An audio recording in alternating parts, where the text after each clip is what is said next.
Hi hello, ഒരുപാട് ചാനലുകാർക്കൊക്കെ പണി കിട്ടിത്തുടങ്ങുന്നുണ്ടല്ലേ. ഇന്ന് ജൂലൈ 15 ഇന്ന് മുതൽ അവർ പണി തുടങ്ങിയിട്ടുണ്ട്. ഒരുപാട് ചാനലുകാർക്കൊക്കെ ടെർമിനേറ്റ് ആയിട്ട് പോയിട്ടുണ്ട്, ഡിലീറ്റ് ആയിട്ടുണ്ട് പെർമനൻ്റ് ആയിട്ട്.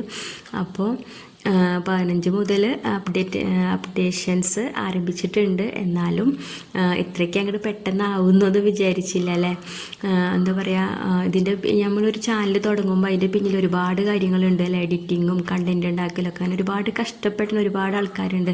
അപ്പോൾ അവർക്കൊക്കെ പകുതി വെച്ചിട്ട് ചാനൽ നിർത്താമെന്ന് പറഞ്ഞു കഴിഞ്ഞാൽ അതിൽ പരം വിഷമം ഉണ്ടാവില്ല അല്ലേ. അത് വല്ലാത്തൊരു വിഷമമായിരിക്കും. അപ്പോൾ ഇനി മോണിറ്റൈസ് ആയവരും ആവാത്തവർക്കും ഒക്കെ ശ്രദ്ധിക്കാൻ വേണ്ടിയിട്ടാണ് ഇങ്ങനെ പറയണത്. എന്താ പറയുക, ഒരുപാട് അപ്ഡേഷൻസ് വന്നിട്ടുണ്ടായിരുന്നു.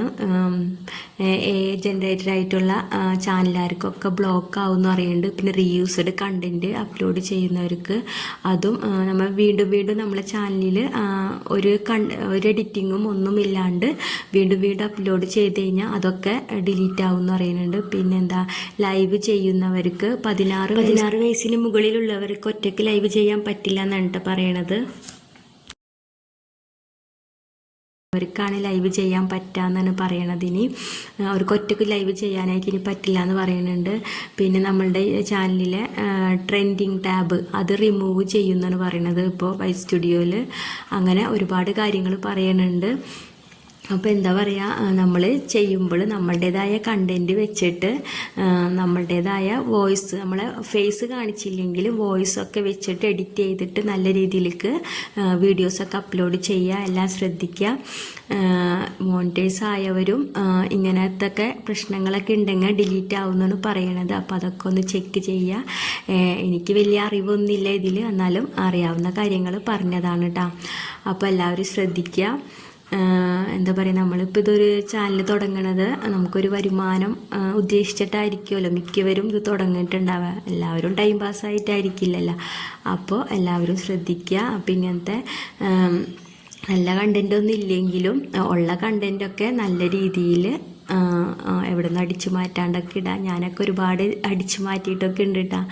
അപ്പോൾ എനിക്ക് ആദ്യമൊന്നും ചാനൽ തുടങ്ങിയപ്പോൾ വലിയ ഇതൊന്നും ഉണ്ടായിരുന്നില്ല. പക്ഷെ പിന്നെ ഒരുപാട് ചാനലുകാരെ കണ്ടപ്പോഴാണ് ഒന്ന് നന്നായിട്ട് തുടങ്ങണം എന്നൊക്കെ ആഗ്രഹം വന്നത്. ആഗ്രഹം വന്നപ്പോഴേക്കും ഇങ്ങനത്തെ കുറേ പണികളും വരുന്നുണ്ട് പിന്നാലെ.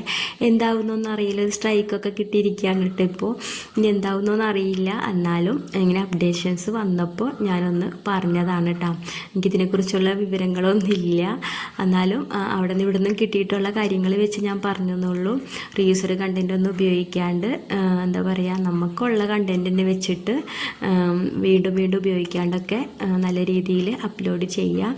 പിന്നെ ഈ ഒരേ ടെക് ചാനലിൻ്റെ അടിയിൽ വന്നിട്ട് കൂട്ടാക്കാം, ഒരുമിച്ച് മുന്നേറാം എന്നൊക്കെ ഉള്ളത്, അതിൽ ദയവ് ചെയ്ത് അതിൽ വീഴരുത്. എനിക്ക് അങ്ങനെ ഒരുപാട് പണി കിട്ടിയിട്ടുള്ളതാണ്, എൻ്റെ ചാനലൊക്കെ പോയിട്ടുള്ളതാണ്. അപ്പോൾ ദയവ് ചെയ്ത് അങ്ങനെ ആരും പറയാണ്ടിരിക്കുക. നമ്മൾ പോലും അറിയാണ്ട് തന്നെ നമ്മൾക്ക് വ്യൂസൊക്കെ കുറയുന്നതാണ്, നമ്മുടെ ചാനലിനെ തന്നെ അത് ബാധിക്കുന്നതാണ്. അപ്പോൾ അങ്ങനത്തെ കാര്യങ്ങളൊന്നും ചെയ്യാതിരിക്കാൻ ശ്രദ്ധിക്കുക. അപ്പോൾ ഇത്രയേ ഉള്ളൂ. വീഡിയോ ആർക്കെങ്കിലും ഉപകാരപ്പെടുകയാണെങ്കിൽ ഒന്ന് ലൈക്ക് ചെയ്യുക, ഷെയർ ചെയ്യുക, കമൻറ്റ് ചെയ്യുക. Okay, by.